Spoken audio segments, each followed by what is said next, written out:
Je m'appelle Louis. J'ai 85 ans. Et je suis assis ici, sur ce canapé, comme je l'ai été des milliers de soirs avant celui-ci. Le tissu est usé aux accoudoirs. On voit la trame maintenant, là où mes mains se posent toujours au même endroit. Claire voulait le changer, ce canapé, il y a peut-être 10 ans. Je lui avais dit qu'on avait le temps.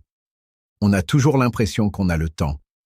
La lampe à ma gauche donne cette lumière jaune que je préfère le soir.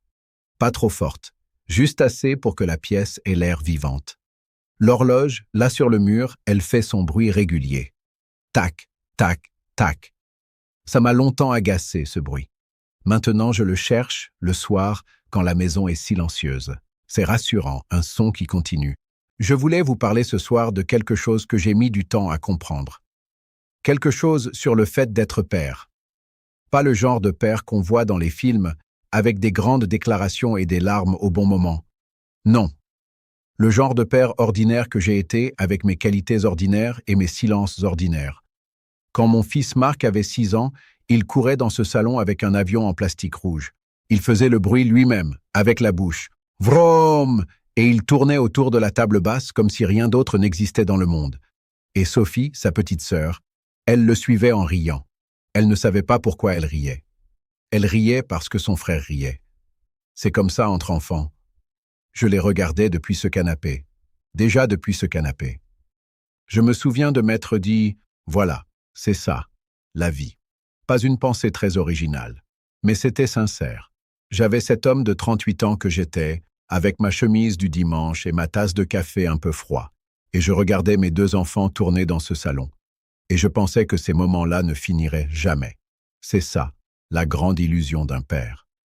Croire que le temps va continuer à cette vitesse-là, cette vitesse douce, prévisible, où on sait qui dort dans quelle chambre, qui a mangé, qui a besoin de quoi. Cette vitesse où on est nécessaire de façon concrète, pratique, quotidienne. Claire et moi, on avait une organisation. Le soir, les devoirs se faisaient à la table de la cuisine. Marc d'un côté, Sophie de l'autre. Claire passait derrière eux, regardait leurs cahiers, corrigeait doucement. Moi, j'étais là aussi, mais je parlais moins. Je vérifiais, je signais les carnets, je m'assurais que tout était en ordre. C'était ma manière à moi d'être là. M'assurer que tout tenait. On a eu des disputes ordinaires.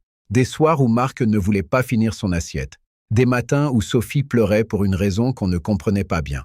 Des week-ends où j'étais fatigué par le travail et pas assez présent. Ces choses-là, je ne les ai pas oubliées. On garde les petites fautes plus longtemps que les grands souvenirs, je crois. C'est injuste, mais c'est comme ça.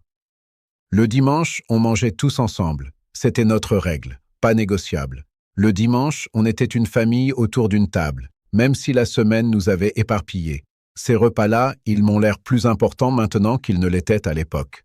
À l'époque, c'était juste le dimanche. Maintenant, c'est un souvenir qui tient chaud. Je pensais que mon rôle de père, c'était de protéger. Travailler assez pour que la maison soit chaude, pour que les études soient payées, pour que Marc et Sophie n'aient pas à s'inquiéter des choses dont je m'inquiétais, moi, quand j'étais jeune. Je croyais que, si je faisais ça correctement, j'aurais réussi.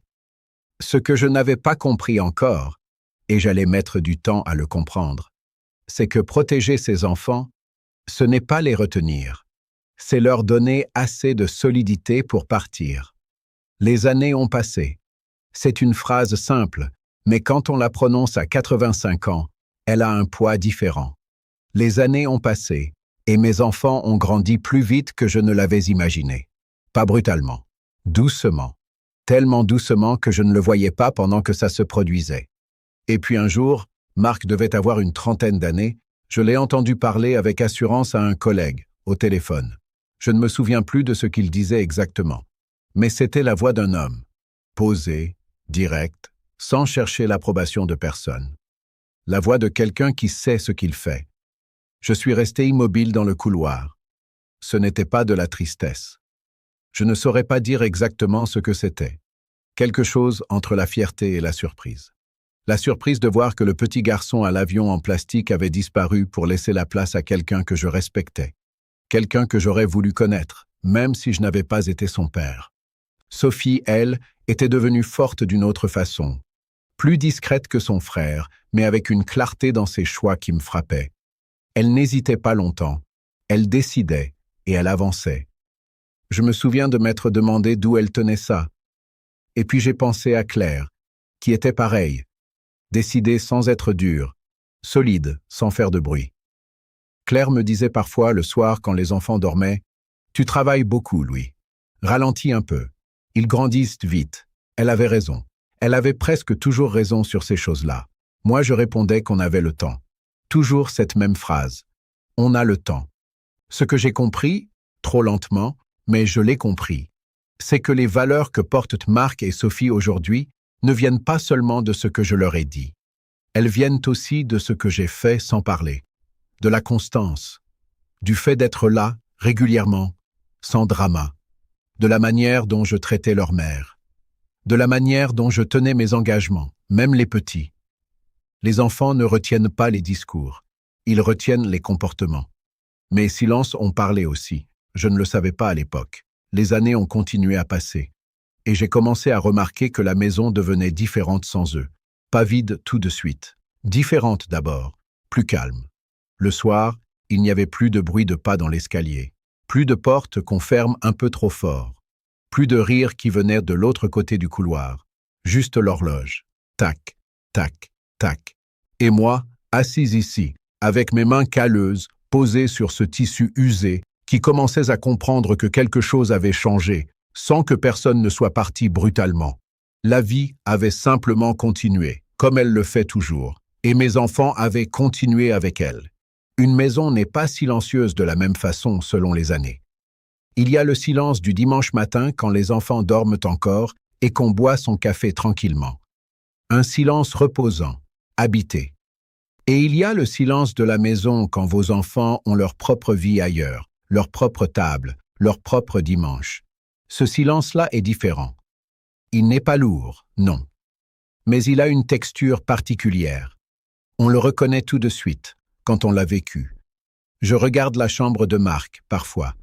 La porte est restée entrouverte depuis des années, je ne sais plus pourquoi.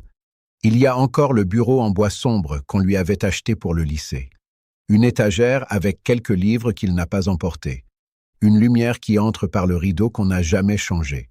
La chambre de Sophie est pareille, rangée, propre, mais avec cette absence qu'on ne peut pas décorer. Ce n'est pas une plainte. Je veux que vous compreniez ça. Je ne dis pas que mes enfants auraient dû rester. Je ne dis pas qu'ils me manquent de façon douloureuse, comme une blessure. Je dis que la maison porte leur empreinte, et que certains soirs, cette empreinte se voit mieux que d'autres. Les appels téléphoniques ont changé eux aussi, avec le temps. Quand Marc et Sophie venaient de partir, on parlait longtemps. On rattrapait, on racontait, on posait beaucoup de questions.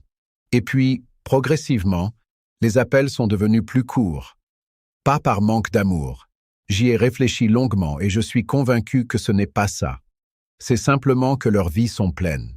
Ils ont leurs enfants, leurs collègues, leurs soucis quotidiens, leurs joies qui n'ont pas besoin d'être expliquées à leur père de 85 ans.